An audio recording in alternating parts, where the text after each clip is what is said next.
Hello guys, welcome back to another new video. So ನನ್ನ ಮಗಳು ಊರಿಗೆ ಹೊರಟಂತ ರೆಡಿಯಾಗಿದ್ದಾಳೆ. ಬರೋ ತನಕ ಅವಳ ಮಗಳು ಇಲ್ಲೇ ಜೋಳಿಗೆಯಲ್ಲಿ ಮಲಗಬೇಕಂತೆ. ಸೊ ಆಗಿ ರೆಡಿ ಮಾಡ್ತಾ ಇದ್ದಾಳೆ. ಸೊ ನಾವು ಊರಿಗೆ ಹೋದ ತಕ್ಷಣ ನಮ್ಮ ತೋಟಕ್ಕೆ ಹೋದ್ವಿ. ಸೊ ತೋಟದಲ್ಲಿ ನೋಡಿದ ತಕ್ಷಣ ನಮ್ಮ ಕಣ್ಣಿಗೆ ಬಿದ್ದಿದ್ದು ಇದು ಮೆಕ್ಕಿಕಾಯಿ ಅಂತ ಕರೀತಾರೆ. ಸೊ ಇದನ್ನ ಪಲ್ಯ ಕೂಡ ಮಾಡ್ಬೋದು. ನಮ್ಮ ಕಡೆ ನಾವು ಇದನ್ನ ಕೆಂಪು ಖಾರದ ಮೆಣಸಿನ್ಕಾಯಿ ಹಾಕಿಬಿಟ್ಟು ಚಟ್ನಿ ಮಾಡ್ತೀವಿ, ಅದು ಕೂಡ ಚೆನ್ನಾಗಿರುತ್ತೆ. ಸೊ ನೋಡ್ಬೋದು ಎಷ್ಟೊಂದು ಬೆಳೆದ್ಬಿಟ್ಟಿದೆ. ನಾವು ಇದೇನು ಬೀಜ ಏನು ಹಾಕಿರಂಗಿಲ್ಲ, ನ್ಯಾಚುರಲ್ ಆಗಿ ಬೆಳೆದಿದೆ. ಸೊ ಇಲ್ಲಿ ನನ್ನ ಮಗಳು ಏನೋ ತರಲೆ ಮಾಡ್ತಿದ್ದಾಳೆ. ಇಲ್ಲಿ ಹೊಲಕ್ಕೆ ಬಂದರೆ ಆಯಿತು, ಇವಳು ನೀರಲ್ಲಿ ಆಟ ಆಡೋದು, ಮಣ್ಣಲ್ಲಿ ಎಲ್ಲ ಕಿತ್ತಾಕೋದು, ಫುಲ್ ಖುಷಿ ಆಗ್ಬಿಟ್ಟವಳೆ ನೋಡಿ.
ಇಲ್ಲಿ ಏನೋ ಮಣ್ಣೆಲ್ಲ ಕಿತ್ತಾಡ್ತಾ ಇದ್ದಾಳೆ, ಮಣ್ಣೆಲ್ಲ ತೆಗಿತಾ ಇದ್ದಾಳೆ. ಅವರೆಲ್ಲ ನೀಟಾಗಿ ಮಾಡಿಟ್ಟಿದ್ದಾರೆ.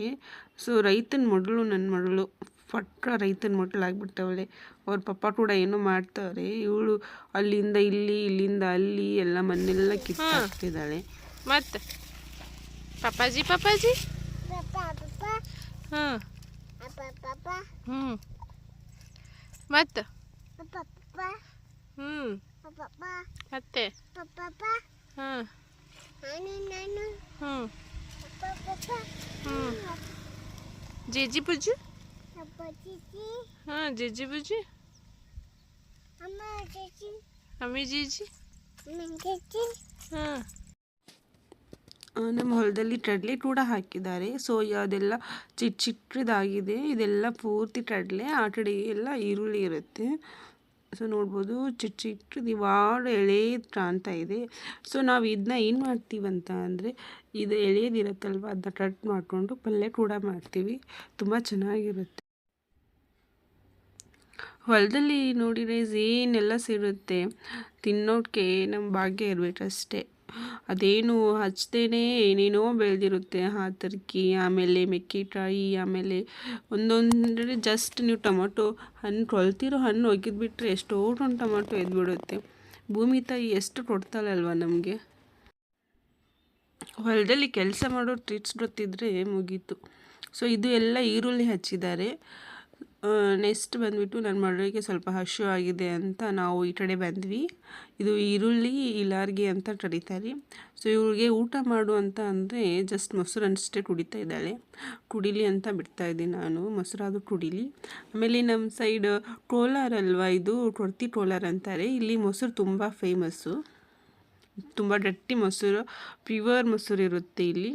ಸೊ ನಾವು ಮನೆಯಿಂದ ಬರಬೇಕಾದ್ರೆ ತರಕಾರಿ ಪಲಾವ್ ಮಾಡ್ಕೊಂಡು ಬಂದಿದ್ವಿ. ಸೊ ಅದನ್ನೂ ಕೂಡ ಸ್ವಲ್ಪ ಊಟ ಮಾಡಿದ್ವಿ. ಸೊ ಅಗೇನ್ ನನ್ನ ಮಗಳು ಏನು ಮಾಡ್ತಿದ್ದಾಳೆ ಅಂದರೆ, ಊಟ ಮಾಡಳೆ ಅಂತ ಅಂದರೆ ಅದೇ ಟೈಮಿಗೆ ಐಸ್ ಕ್ರೀಮ್ ತೊಗೊಂಡು ಬಂದ. ಇನ್ನೇನು ಕತೆ ಮುಗೀತು. 2 ಐಸ್ ಕ್ರೀಮ್ ತೊಗೊಂಡು ತಿಂತಿದ್ದಾಳೆ ನೋಡಿ, ಎಷ್ಟು ಚೆನ್ನಾಗಿ ತಿಂತಿದ್ದಾಳೆ. ಇಷ್ಟೊತ್ತವರೆಗೂ ನೀರಲ್ಲಿ ಆಟ ಆಡಿದ್ಲು, ಇವಾಗ ಐಸ್ ಕ್ರೀಮ್ ಬೇರೆ ತಿಂತಿದ್ದಾಳೆ. ಊರಿಗೆ ಬಂದರೆ ಅಷ್ಟೇ ನಮ್ಮದು ಹೆಲ್ತ್ ಅಪ್ಸೆಟ್ ಆಗೋದಂತೂ ತುಂಬ ಚೆನ್ನಾಗಿ ಹೆಲ್ತ್ ಅಪ್ಸೆಟ್ ಆಗಿಬಿಡುತ್ತೆ. ಸೊ ಏನು ಮಾಡೋಕ್ಕಾಗಲ್ಲ, 1-2 ದಿನ ಅಲ್ವಾ. ಸೊ ಇಲ್ಲಿ ನೀರು ಹಾಸ್ತಾ ಇದ್ದಾರೆ ನಮ್ಮ ಹೊಲದಲ್ಲಿರೋರು. ಎಷ್ಟು ಚೆನ್ನಾಗಿ ಅದು ಕರೆಕ್ಟಾಗಿ ಹೋಗ್ತಾ ಇದೆ ನೋಡಿ, ಅಲ್ಲಿ ಇದಕ್ಕೆ ಅಂತಾರೆ ನೀರು ಹಾಸೋದು ಅಂತ.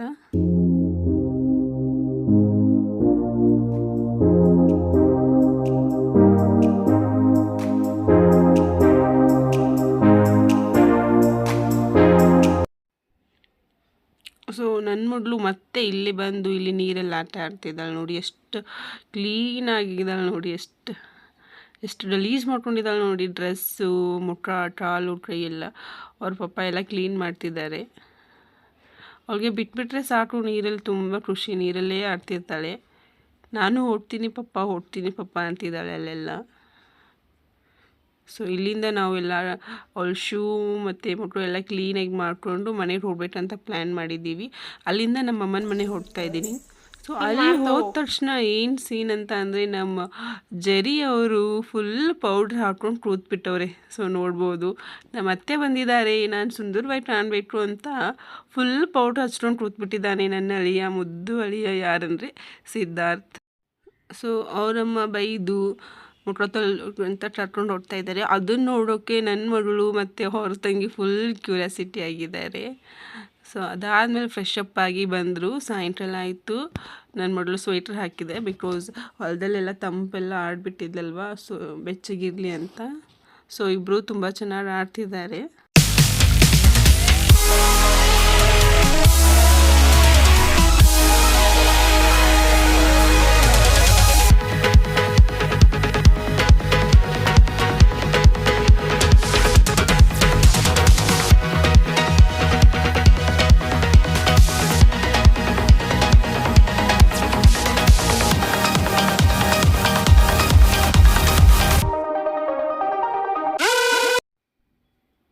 ಮತ್ತು ಬೆಳಗ್ಗೆ ಎದ್ದು ನಾವು ಪಾರ್ಕಿಗೆ ಹೋದ್ವಿ, ನಾನು ನಮ್ಮಣ್ಣ ಮತ್ತು ಮೂವರು ಕೂಡಿ. ಸೊ ನಮ್ಮಣ್ಣ ಕೂಡ ಇವ್ರ ಜೊತೆ ಕೂಡಿ ಆಡ್ತಾಯಿದ್ದಾನೆ. ಸೊ ನನ್ನ ಅಳಿಯ ಸಿದ್ಧಾರ್ಥ್ ಕೂಡ ತುಂಬ ಎನರ್ಜಿಯಿಂದ ಮಾಡ್ತಿದ್ದಾನೆ. ಸೊ ಅಲ್ಲಿಂದ ನಾವು ನಮ್ಮ ಪಪ್ಪ ಬೆಳೆಸಿರೋ ಕೈ ತೋಟ ಅಂತ ಕರೀತಾರಲ್ವ, ಆ ಕೈ ತೋಟದಲ್ಲಿ ಬದನೆಕಾಯಿ ಆಗಿತ್ತು. ಎಷ್ಟೊಂದು ಹಚ್ಚಿಬಿಟ್ಟಿದ್ದು ನಮ್ಮ ಪಪ್ಪ ಮನೆ ಮುಂದೆನೇ. ಸೊ ಚೆನ್ನಾಗಿರೋ ಬದನೆಕಾಯಿ ಆಗಿದೆ. ಸೊ ನೋಡ್ಬೋದು ಎಷ್ಟು ಫ್ರೆಶ್ ಆಗಿದೆ. ಸೊ ಇವತ್ತು ನಮ್ಮ ಮನೆಯಲ್ಲಿ ಫ್ರೆಶ್ ಬದನೆಕಾಯಿ ಪಲ್ಯ ಆ್ಯಂಡ್ ಬಿಸಿ ಬಿಸಿ ರೊಟ್ಟಿ ರೆಡಿ ಆಗ್ತಾಯಿದೆ.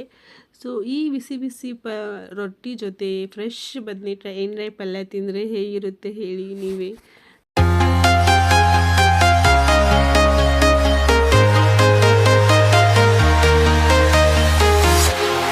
Walking alone, the streets are empty. The only thing I can see is my own silhouette. I'm getting stronger, step by step. The clock is ticking, but there's no time for regrets. I've been flying from town to town, from London to Taiwan. I've been all around. So ಇದು ಮುಗಿಸ್ಕೊಂಡು ನಾವು Bengaluru bus ಹತ್ತಿದ್ವಿ. ಬೆಂಗಳೂರಿಗೆ ಬೆಳಗ್ಗೆ ಬಂದು reach ಆದ್ವಿ. So ಇದು ಇವತ್ತಿನ vlog ಆಗಿದೆ. Thanks for watching.